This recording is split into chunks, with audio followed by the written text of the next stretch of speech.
और मैं अनुरोध करूंगा मनोज सर से कि मुझे फायर एक्सटिंग्विशर यहाँ उपलब्ध करा दिया जाए, तो थोड़ा मुझे बताने में समझाने में आसान होगा। ठीक है, थैंक यू सर। चलिए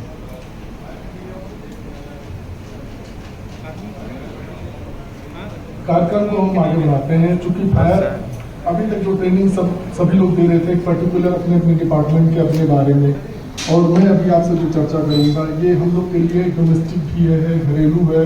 पहचान उसका भोगू की तरह उसमें पाइप लगा होता है, और इलेक्ट्रिक आग, इलेक्ट्रॉनिक्स आग में ज्यादातर उसी का यूज करते हैं।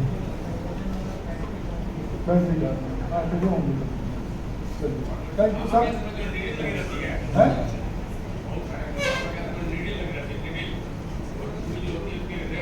हाँ नीडल, ठीक है, बहुत अच्छा क्वेश्चन। अब फायर एक्सटिंग्विशर में ये डीसीपी पाउडर में दो टाइप के आ गए हैं। एक ये ऑटोमेटिक फायर एक्सटिंग्विशर हो गया है, ठीक है, वो कंट्रोल्ड है, जिसको आपने नीडल बताया। उसमें हम इसमें एक बार खोलने के बाद, इसको बार हिट करने के बाद जब ये पूरा पाउडर डिस्चार्ज हो जाएगा तभी ये रुकेगा। इसकी डिस्चार्ज टाइमिंग जो है वो 60 से 120 सेकेंड है, ठीक है। कितनी डिस्चार्ज टाइमिंग है? 60 से 120 सेकेंड। जेट लेंथ इसका जो है वो 6 मीटर का है, यानी 18 फीट इसका जेट लेंथ है। और जो जिसमें मीटर आ गया है वो जब ग्रीन जोन में रहे वो ये शो करता है, ग्रीन जोन, रेड जोन आप देखेंगे शुरू में रेड है, फिर ग्रीन है, फिर रेड है। तो जब ग्रीन जोन में रहेगा तो ये आपके कहेगा कि परफेक्ट है, आप इसका प्रयोग कर सकते हैं। अगर रेड में जा रहा है तो आपको अपने इमीडिएट जो भी कंट्रोलिंग है उसको दिखाना है कि इसको रिपेयर करा के दिए जाए। Thank you sir. और इसके बगल में और भी ज्वलनशील मटेरियल रखे हैं, तो हम उन ज्वलनशील मटेरियल को हटा देंगे तो जितना वो रहेगा उतना ही आग चलेगा, बाकी वो उसको मिलेगा नहीं मटेरियल, तो आग बुझ जाएगी। इसको कहते हैं स्टारवेशन। दूसरा होता है स्मूदरिंग। स्मूदरिंग में होता है सर, होता है वो उसको स्मूदरिंग होता है उसके ऑक्सीजन को मार देना, मतलब ऑक्सीजन उसको कट कर देना। जैसे कोई आग लगा, पेट्रोल मटेरियल पे आग लगा, उस पर हम फोम टाइप का अप्लाई किए, फोम टाइप फायर एक्सटिंग्विशर, तो क्या करता है फोम लेयर बना देता है उस पे पेट्रोल पे, और ऑक्सीजन उसको मिलता नहीं है तो मर जाता है। इसको गला घोटू कहते हैं। गला घोटू, स्मूदरिंग, स्टारवेशन भूखा मारना, और एक तरीका है मैम वो कूली करना ठंडा पानी डाल के। जैसे हमारे जंगल फायर आग जो होते हैं, जो लकड़ी, घास फूस, खर पतवार ये जो होते हैं, इस पे पानी का प्रयोग करते हैं या बालू करते हैं, जो आप स्टेशनों पर देखते में रखेंगे। इस तरह से 3 तरह से हम तीन वजह है आग लगने का। 3 वजह आग लगने का, टेम्परेचर, ऑक्सीजन और फ्यूल। जब तीनों एक साथ मिलेंगे तो आग लगेगी। स्पष्ट से जानिए, एक चीज भी उसमें कट हो जाएगा, चाहे टेम्परेचर कट हो जाए, चाहे ऑक्सीजन कट हो जाए, या मतलब ज्वलनशील पदार्थ, तो आग नहीं लगेगी। और 3 ही तरीका आग बुझाने का है, स्टारवेशन, स्मूदरिंग और कूलिंग। स्टारवेशन मतलब भूखा मारना, स्मूदरिंग मतलब गला घोट के, मतलब उसको ऊपर से ढक दिया गया, ऑक्सीजन कट गया, और तीसरा कूलिंग करना, पानी से ठंडा करके।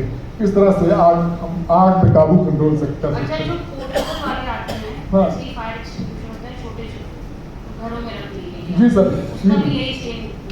हाँ सेम घरों में तो आते हैं ज्यादातर, हर घरों में या गाड़ियों में देखेंगे, कार में फोम टाइप के रखे होते हैं, वो हर जगह। ये डीसीपी पाउडर हर जगह अप्लाई हो सकता है। लेकिन और बहुत सी चीजें, जैसे पानी को आप पेट्रोलियम आग को नहीं बुझा सकते हैं, क्योंकि उसकी डेंसिटी, उसका घनत्व कम होता है, और पेट्रोल ऊपर आएगा वो आग बुझेगा नहीं। तो उसके लिए फोम टाइप का ही हम फायर एक्सटिंग्विशर यूज करते हैं। घर में रखने वाले फोम टाइप का या पाउडर टाइप का?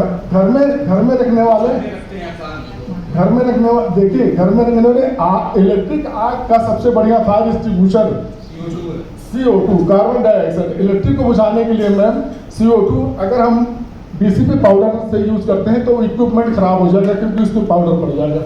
एक आग और होती है, शायद आप लोग ना जानते हो, एक किचन फायर आग होता है। देखते होंगे सब्जी में बनाते समय वो सब्जी तेज आंच रहता है, उसमें कढ़ाई में आग लग जाता है। वहाँ एक फायर एक्सटिंग्विशर और अभी आया है, उसको वेट फायर एक्सटिंग्विशर, वो नया आया है। वेट फायर एक्सटिंग्विशर स्पेशल कैंटवेल है, महंगा आता है, उससे हम किचन फायर आग करते हैं। कहने का मतलब ये है, जितने प्रकार के आग हैं, हर उस आग को बुझाने के लिए अलग अलग तरह के फायर एक्सटिंग्विशर बने हुए हैं हर। लेकिन ये डीसीपी पाउडर एक ऐसा फायर एक्सटिंग्विशर है, इसको मैक्सिमम फायर में हम यूज कर लेते हैं, चाहे आग लगी हो, चाहे घरों में हो, या जिस तरह से आप हम डीसीपी पाउडर को प्रयोग करते हैं। कोई क्वेश्चन है तो बताइए आप इसी बारे में। तो चैप्टर तो लंबा है, काफी टाइम चाहिए। CO2 का भी कोई रिफिलिंग और टेस्टिंग है? COP का रिफिलिंग टेस्टिंग जब नहीं, उसका वेट से देखते हैं, उसका बनावट डिजाइन अलग अलग है, वेट करते रहते हैं, वजन करते रहते हैं।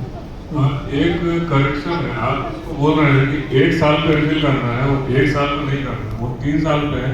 वो IS कोड उसका, उसमें 3 साल लिखा हुआ है। सर हम लोग जो नागपुर में जो NCDC national civil defence college 2015 में हम लोग को पढ़ाया गया कि 1 साल में इसके रिफिलिंग मतलब NaSCO3 जो नहीं, सोडियम, वो एक्चुअली गलत पढ़ा गया है। मैं आपको बता रहा हूँ, इस पे विजिलेंस केस भी हो चुका है वेस्टर्न रीजन में। इसका IS कोड है 2190/2010, इसमें 3 साल लिखा हुआ है। 3 साल का टेस्टिंग रिफिलिंग। हाँ। आप रेल में भी सर एक ही साल तक देखिए, रेल में ही हो रहा था, वो गलत हो रहा था, वो गलत हो रहा था, उसको 3 साल पे करना होता है। तो अब करेक्शन होगा सर, हम लोग वही पढ़ा रहे हैं, वही देखना है, अभी तक तो यही चल रहा है अभी फिलहाल। सर ये IS सही की से। सर पार्डन सर, ये IS की ईयर का है सर? पार्डन सर, ये IS 2010 का है, लेकिन लोग जानते नहीं रहते। 2018-19 में ही फॉलो हो रहा था 1 साल में। 2190 सर। हाँ, 2190। अभी ट्रेनों में भी जितने फायर एक्सटिंग्विशर है, वो टेस्टिंग डेट और रिफिलिंग डेट वो 1 साल के अंतराल पे ही चल रहा। अभी अमेंडमेंट तो हुआ। भाई ये लोगों को नहीं मालूम रहता है, मैं इसलिए आप चूंकि बता रहे हैं तो चलिए। उसको मैं इसलिए करेक्ट करना चाहूँगा कि बहुत कम लोगों को पता रहता है। बस चलिए फिर आगे से करेक्शन हो रही है। Thank you sir. Nitrogen type जो इस समय अग्निशामक आते हैं, हैं? नाइट्रोजन टाइप अग्निशामक आते हैं जो इस समय, हैं। इसमें मतलब उनका क्या टेस्टिंग वगैरह का प्रोसीजर है? नाइट्रोजन अभी हम लोग को रेल में हम लोग के पास नहीं आया है। हम लोग ज़्यादातर DCP पाउडर पर करते हैं, रेल से ही संबंधित है, तो ज़्यादातर हम लोग इसको पढ़ते पढ़ाते हैं। टेम्परेचर और ऑक्सीजन का ट्रायंगल बनता है, जैसे द्वितीय संरक्षा सम्मेलन पे एक ट्रायंगल है। जब तीनों एक साथ मिलते हैं तभी आग बनता है, आग तभी बनता है। और आग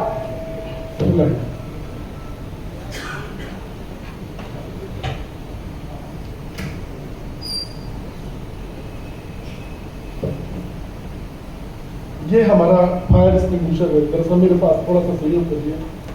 एक तो सबसे पहले मैं कहना चाहूँगा, ये जहाज का भी है, इसको कलर नहीं कराना चाहिए था, क्योंकि आग का भी वर्गीकरण फायर का क्लासिफिकेशन भी है। आग के कई प्रकार होते हैं। आग मूलतः 4 प्रकार के होते हैं। ए प्रकार का आग साधारण आग कहते हैं, जिसमें कागज, घास, खस, फूस, खरपतवार जिसमें राख बनती हो, वो ए टाइप का फायर होता है। बी टाइप का फायर होता है जिस पेट्रोलियम जैसे डीजल, पेट्रोल, मिट्टी तेल, ये बी टाइप। सी टाइप होता है गैस और इलेक्ट्रिक आग। और डी टाइप आग होता है आपका वो मेटलर्जिकल आग। सबके कलर कोडिंग होते हैं या इस पे लिखे होते हैं। अक्सर आप लोगों ने देखा होगा, हो जाने की वजह से ये यहाँ लिखा है BC। आप लोग देखते होंगे कि जो फायर एक्सटिंग्विशर होता है, प्रायः उस पे ABC या AB या DC या इस तरह से कोड लिखा होता है। क्या कोई आप बता सकता है कि इसका मतलब क्या होता है? इस आग के लिए ये प्रयोग होता है। इसी तरह इसलिए इस पे कोडिंग की जाती है, कलर कोडिंग होता है। कलर कोडिंग जैसे DCP पाउडर, इसके अंदर DCP पाउडर है। DCP कलर कोडिंग जो होती है लाल होती है। और फिर वाटर DCP का नीला यहाँ कलर कोडिंग होगा, वाटर का होगा लाल होगा, और फोम टाइप जो क्रीम होगा, और CO2 काला होगा, और वेट फायर एक्सटिंग्विशर जो होता है वो पीला होता है। ये मूलतः ये DCP पाउडर है, dry chemical powder, sodium bicarbonate NaSCO3। इसमें 5 kg होता है। इसके साथ एक गैस कार्टेज होता है जिसमें CO2 गैस होता है। वो गैस जब इसमें हम प्रेस करते आग लगता है। मैं इसका डिजाइन बताता हूँ। ये हमारा फायर एक्सटिंग्विशर का डिलीवरी पाइप है, ये पैलेंजर है, ये कैपलरी है, ये आउटर कंटेनर है। इसका हर 1 साल पे इस पर रिफिलिंग होती है रखिए।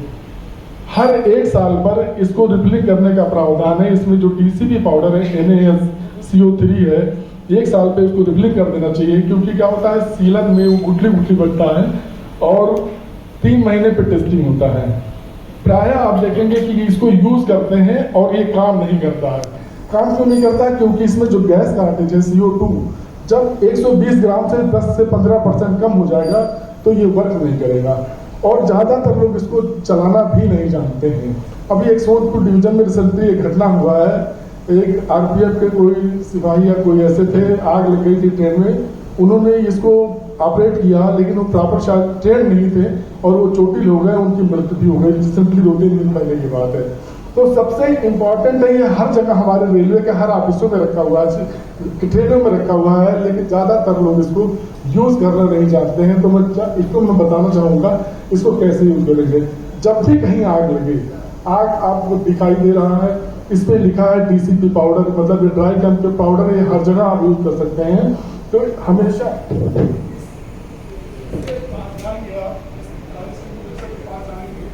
बैठने का तरीका हमेशा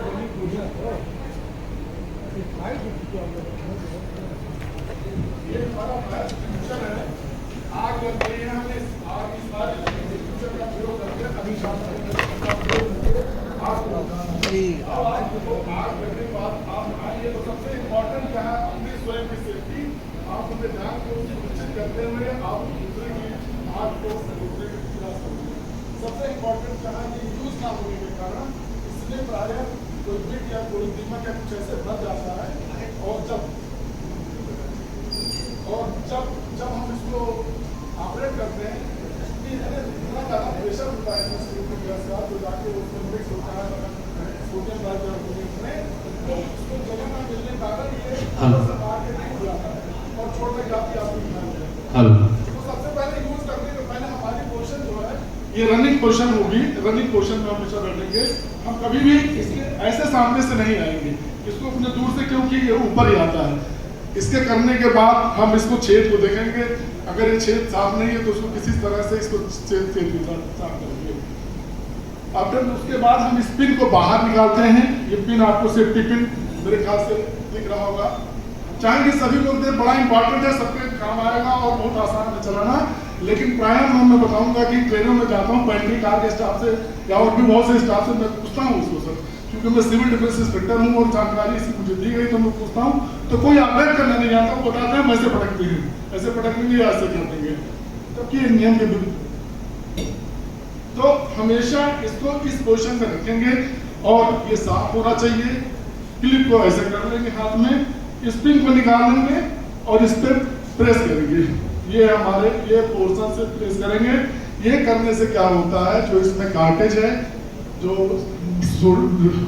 कार्बन डाइऑक्साइड 120 ग्राम है, वो उसका पिन होता है, वो हीट करता है और इसमें से गैस निकल के जाकर सोडियम बाइकार्बोनेट मिक्स होकर उसको निकल, चूंकि प्रेशर इसको इतना ज्यादा है तो इसका वे एकदम क्लियर होना चाहिए। और जब वो निकलने लगेगा, आप पकड़ के जो आग का रूट है उसके आप साइड टू साइड उसके रूट को ऊपर नहीं मारते हैं। इस तरह से इसका प्रयोग विधि है। 1 साल पर इसकी लिखा है रिफिलिंग डेट इसमें होगा, इसको डेट को देखना होगा। 1 साल के अंतराल पर रिफिलिंग डेट और 3 महीने के अंतराल पर टेस्टिंग डेट। यहाँ मैंने यहाँ TD लिखा हुआ है, सर TD लिखा हुआ है। और टेस्टिंग में क्या करते हैं, हम इसको खोल लेंगे, इसके पाउडर को